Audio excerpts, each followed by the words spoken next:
Sekarang kita membahas pada masalah masa di mana saatnya datang dan berhentinya haid atau nifas, serta sholat yang wajib diqodho.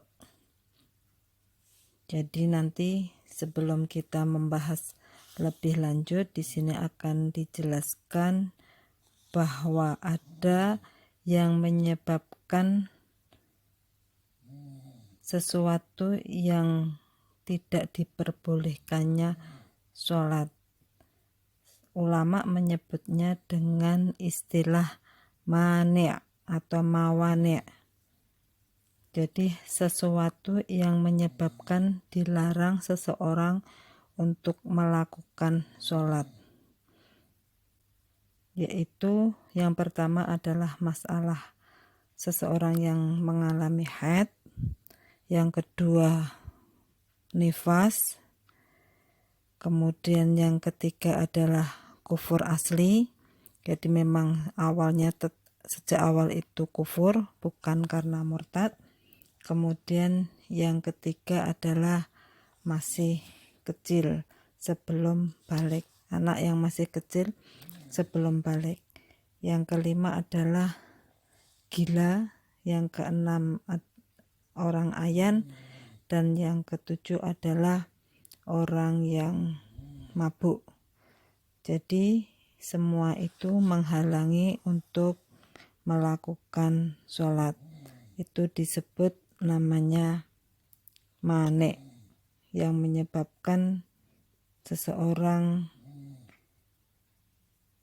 tidak boleh melakukan sholat. Kemudian di antara 7 mawani' tersebut,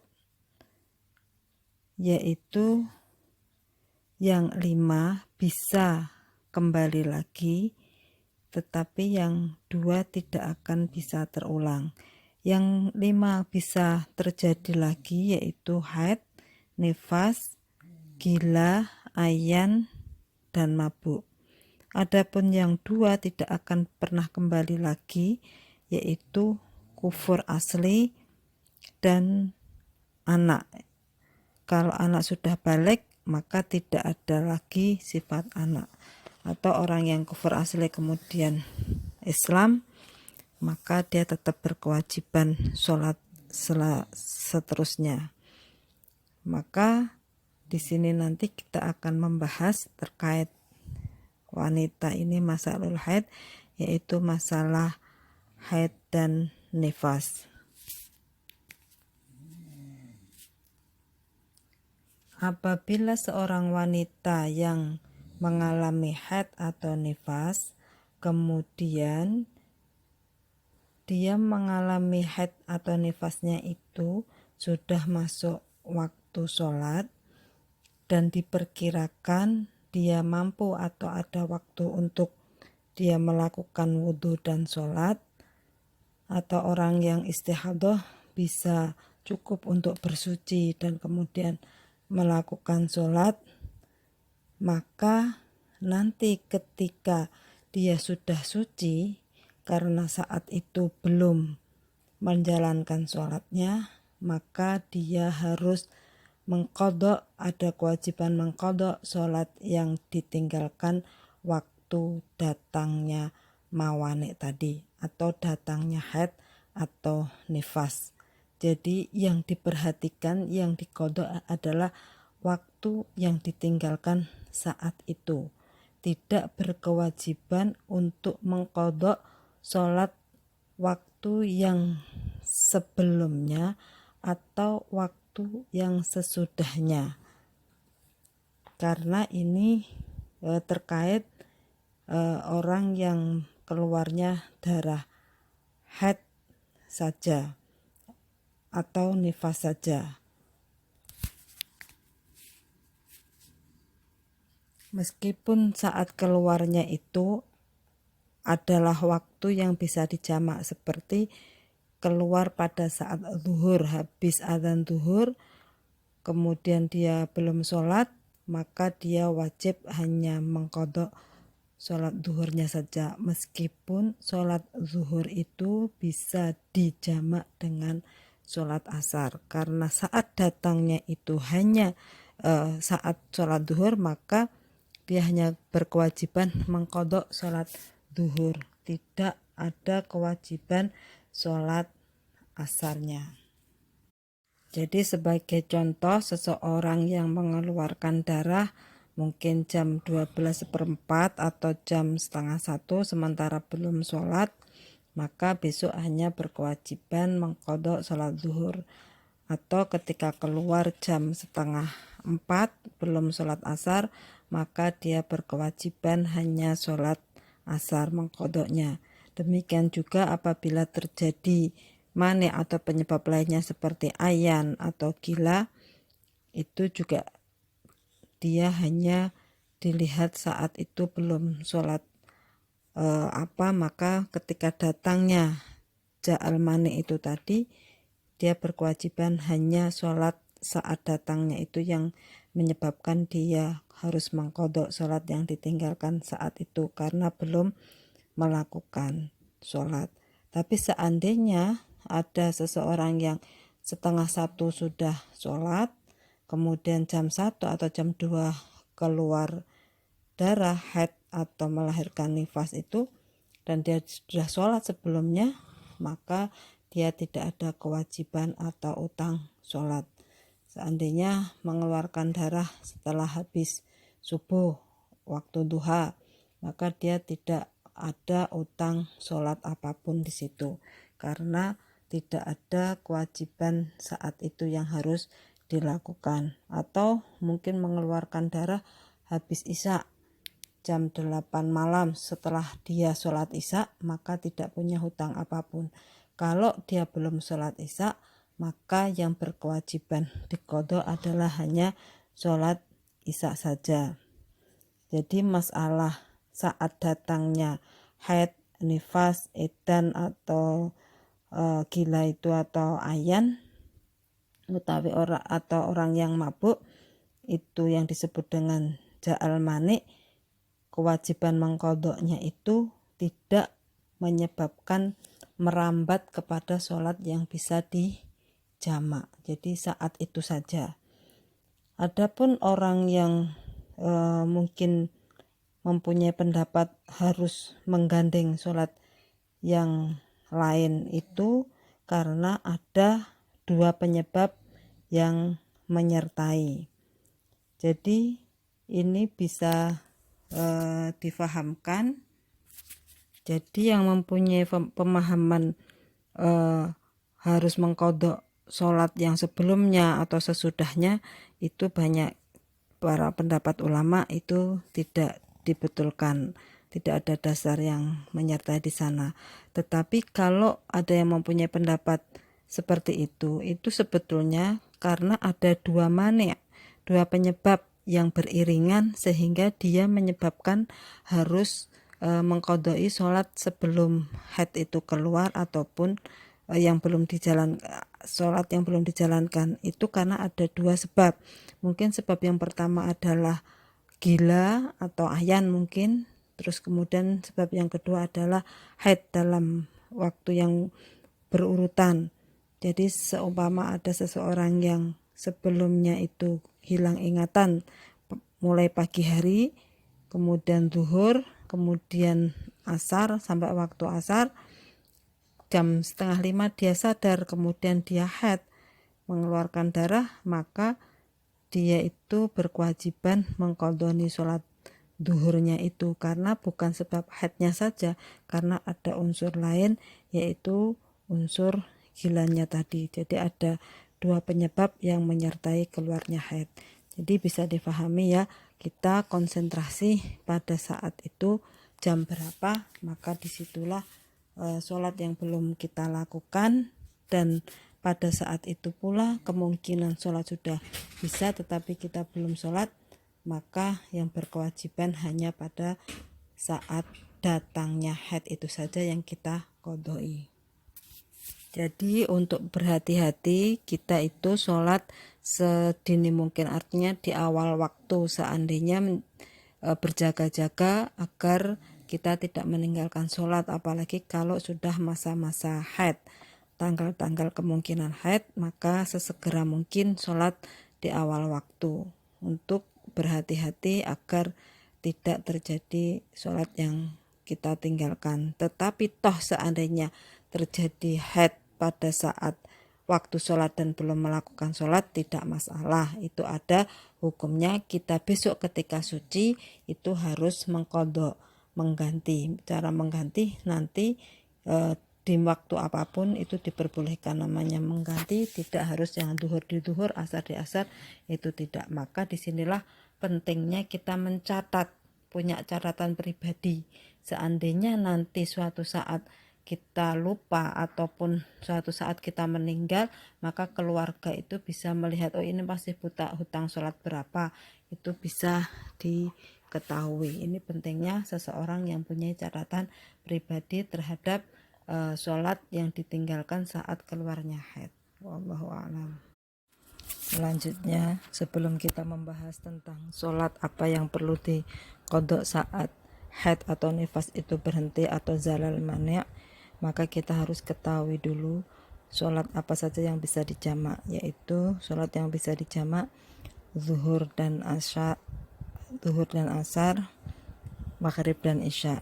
Subuh tidak ada jamaknya, tidak boleh menjamak itu asar dan maghrib atau isya dan subuh, itu tidak bisa, atau subuh dan zuhur itu juga tidak ada.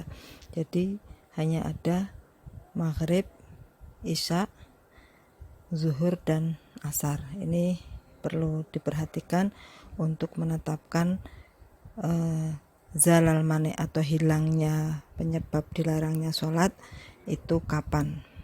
Jadi gampangannya sucinya kapan. Nah itu harus diperhatikan saat waktunya, sehingga kita bisa menghukumi sholat apa saja yang perlu diqadha. Apakah ada sholat yang harus diqadha ataukah sholat yang adaan.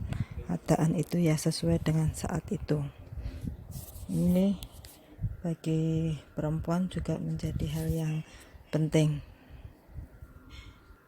Kalau perempuan itu zalal mani atau hilangnya mawani itu tadi atau sucinya gampangannya pada waktu zuhur, maghrib atau subuh, maka pada perempuan tersebut tidak ada kewajiban sholat yang sebelumnya, tidak ada qadha sholat yang sebelumnya, karena waktu itu adalah yang di awal.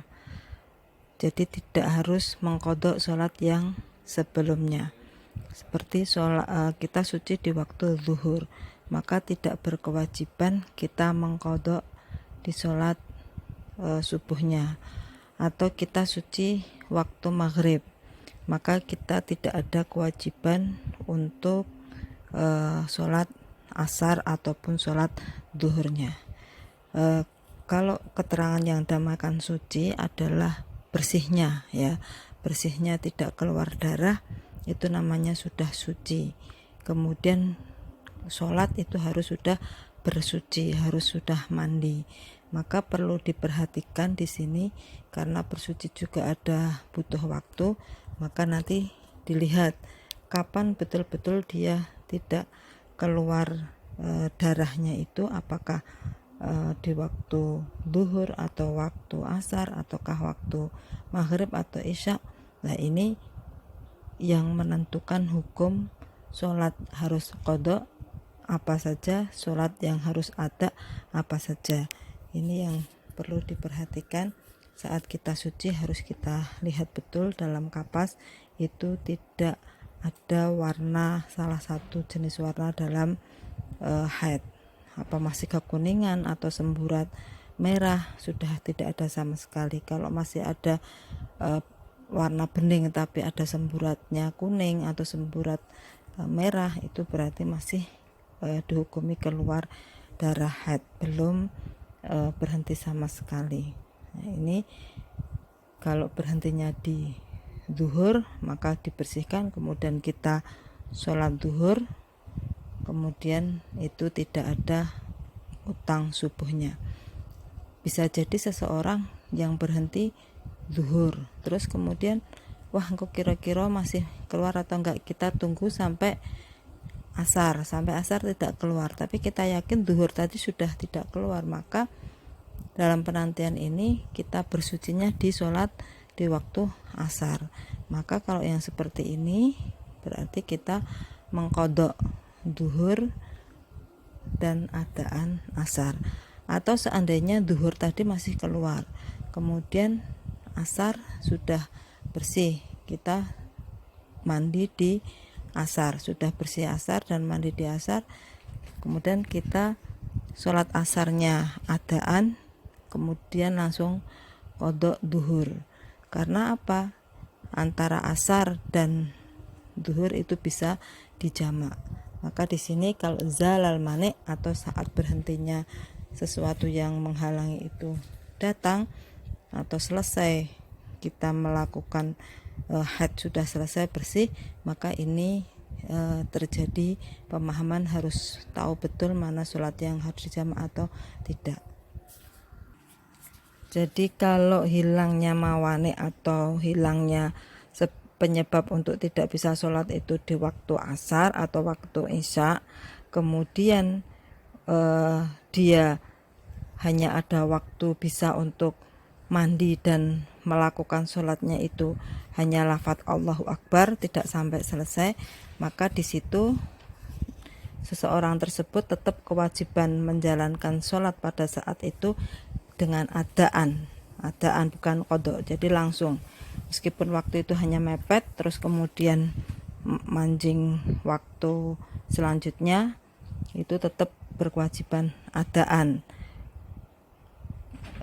karena hitungannya cukup untuk bersuci dan setelah itu cukup untuk sholat meskipun baru takbiratul ihram, belum sampai selesai, atau sholatnya baru selesai 1 rakaat kemudian adzan, maka itu tetap harus sholatnya adaan pada saat itu.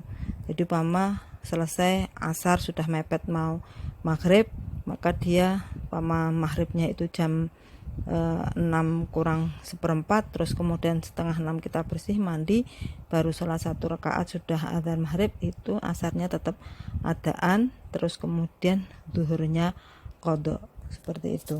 Jadi sampai sedetail itulah perempuan itu harus sangat menjaga dan harus teliti betul di dalam melaksanakan sholat. Contohnya lagi, zalal mani itu yang pertama, umpama kita suci berhenti, darahnya kita cek jam 12:30, maka apa yang harus dia qadha, ada tidak? Itu tidak ada, karena dia wajib suci kemudian sholat zuhur dengan ada, hanya itu saja, tidak ada qadha sholat subuhnya. Atau kalau umpama lagi dia mengeluarkan darah, dia suci, zalal maniknya betul-betul bersih waktu zuhur, tetapi hanya kurang 1 menit atau kurang 2 menit, maka dia tetap ada kewajiban sholat zuhur di situ, karena waktunya tidak cukup, maka wajib melaksanakan zuhur dengan qadha karena sudah waktu asar. Jadi dia tidak mampu untuk dalam 2 menit harus selesai sholat dan mandi, tidak mencukupi, maka di situ harus qadha zuhurnya dan ada sholat asar. Kalau berhentinya haid itu jam 4, maka itu hanya sholat asarnya, sholat ada, kemudian mengqadha sholat zuhur. Kalau seandainya yang malam gimana? Apakah jam 12 malam harus mandi? Ya, kalau menjelang subuh, umpama jam 4 bangun sebelum subuh, maka itu maghribnya qadha, isyanya adaan, terus kemudian subuh berarti tetap ada.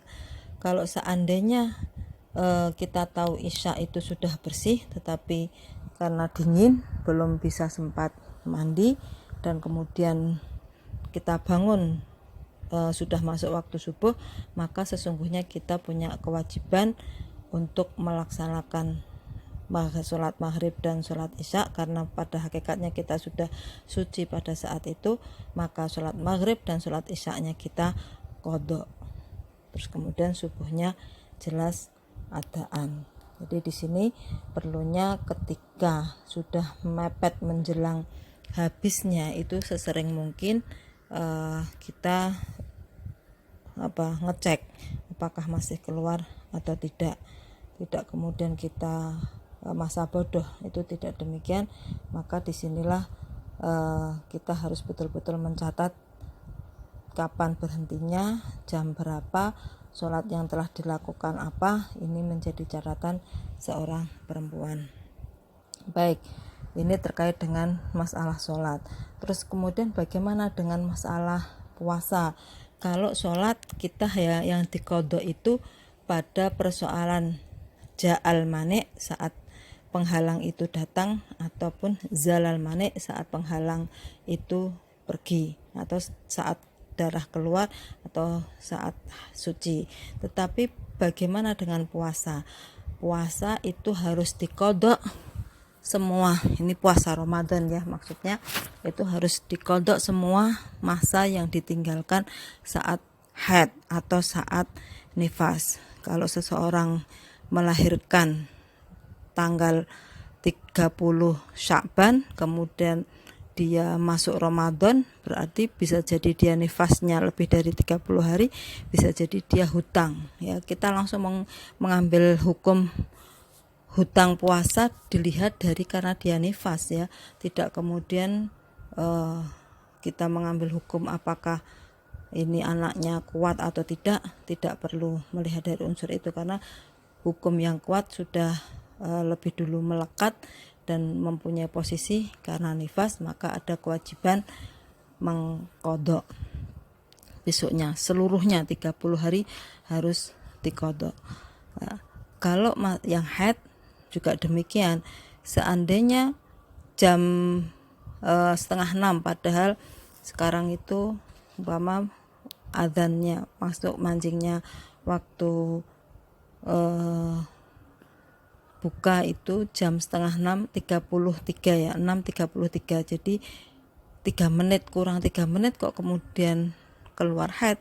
Nah, ini 1 hari batal sudah, berarti dia hutang 1. Nah, itu meskipun hanya kurang 3 menit itu tetap dihitung utang 1 hari. Tidak bisa kita hanya nyarutang yang kurangnya, itu tidak ada. Nah, ini perlu diperhatikan juga. Jadi disinilah bedanya menghitung hutang puasa dengan hutang sholat yang kita tinggalkan. Jadi puasa dalam berapapun menit yang kita kurang itu sudah menjadi kewajiban 1 hari untuk mengqadha besok. Sama halnya seandainya seseorang, bagaimana kalau kita suci zalal maniknya itu duhur, apakah kita langsung berkewajiban puasa? Ya, kita harus berhenti tidak makan minum, namanya ngeker ya, kita mandi terus kemudian kita tidak boleh makan minum seperti orang puasa sampai waktu buka puasa. Terus kemudian kalau seseorang yang haid istihadah karena sucinya baru 14, kemudian dia keluar darah, maka dia masih posisi istihadah.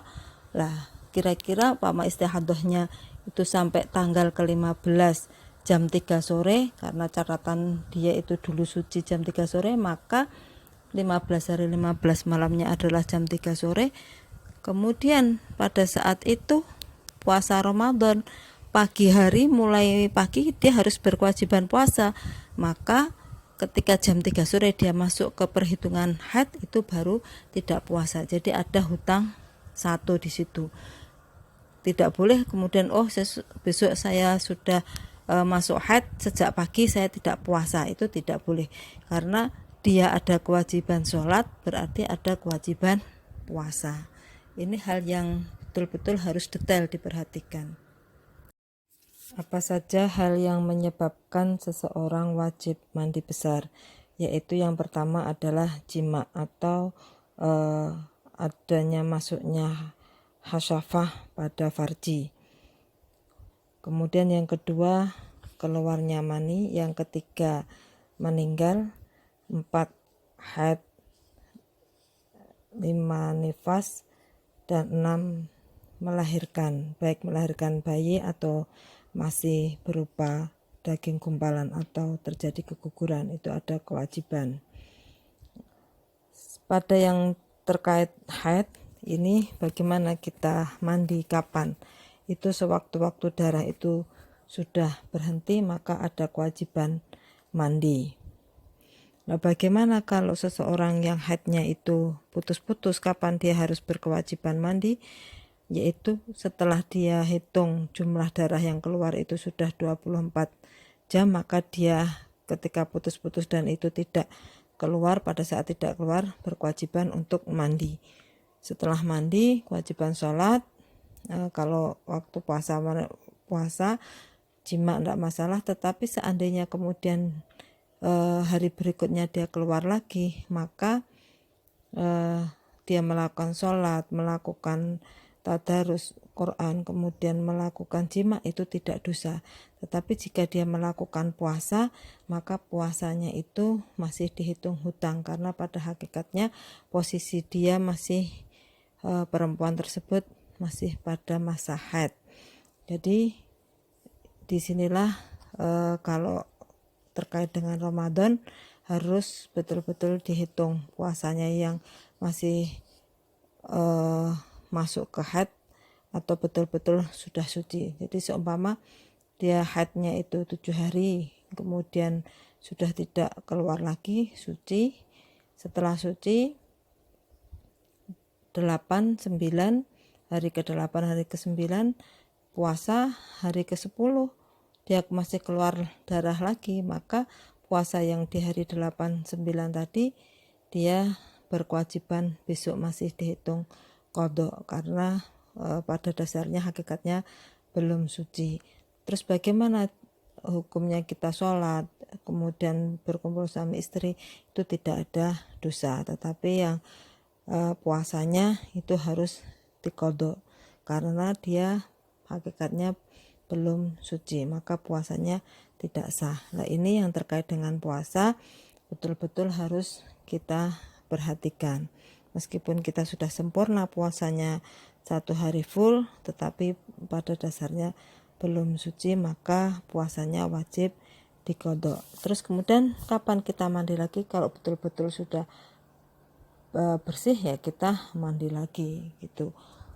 Maka untuk menghitung kebiasaan kita sucinya kapan, berapa hari haidnya, ini bisa menjadi patokan. Tetapi biasanya perempuan itu kalau ketika Ramadan kadang kemerungsung, kadang pengennya segera suci. Nah, ini yang menyebabkan justru darah mungkin bisa tidak lancar karena emosi kita mempengaruhi hormon. Jadi malah kadang bisa putus-putus semacam itu. Adapun untuk melakukan mandi besar, itu harus kita ketahui diantaranya adalah syaratnya wudhu dan mandi. Syarat sahnya wudhu dan mandi itu ada 15 ya. Yang pertama itu harus Islam, kemudian harus punya akal, ketiga itu suci dari haid dan nifas, kemudian yang keempat tidak ada hal-hal yang menghalangi adanya sampainya air ke tubuh. Jadi kalau ada seperti cat, kitek dan sebagainya harus dibersihkan terlebih dahulu. Kemudian yang kelima harus tahu rukun dan sunahnya, rukun wajibnya wudhu dan mandi, itu harus tahu rukunnya apa saja, sunahnya apa saja, itu harus diketahui. Kemudian yang keenam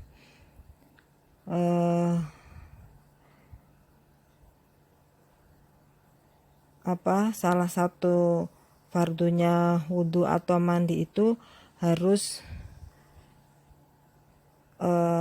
tidak dinikotkan, jadi tidak dianggap sunnah. Ini yang harus tahu bahwa seperti begini, niat itu menjadi salah satu syarat rukunnya. mandi atau wudhu. Itu harus kita yakini bahwa itu rukunnya wudhu. Jangan kemudian kita yakini itu sunnah, itu tidak boleh. Itu harus kita belajar betul.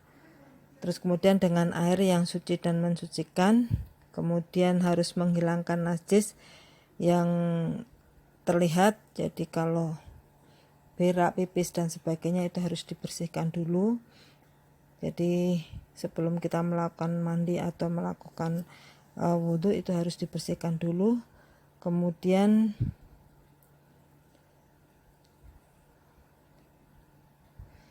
dalam anggota tubuh kita itu tidak ada hal-hal yang menyebabkan berubahnya air, jadi harus sudah bersih. Seperti mungkin kalau ada pakai bedak, pakai hand body dan sebagainya, sebelum wudhu itu harus dibersihkan dulu, baru kemudian kita niat wudhu.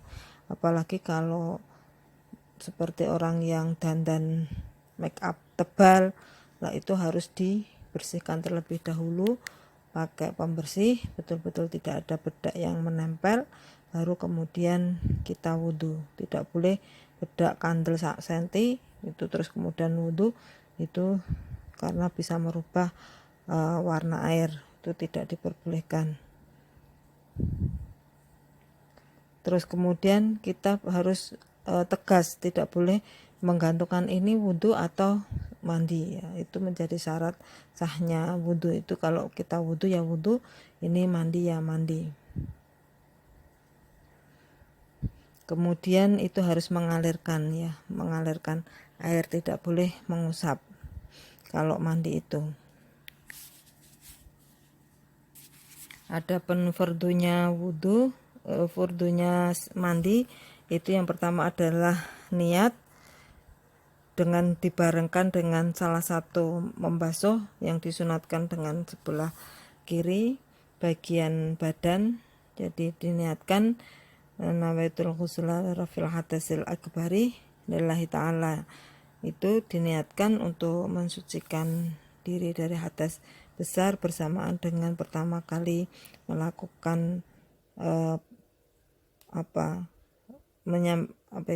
gayung ke dalam tubuh, kemudian meratakan seluruh air ke dalam tubuh. Ini untuk mandi. Jadi kalau mandi itu lebih simpel dan tertib.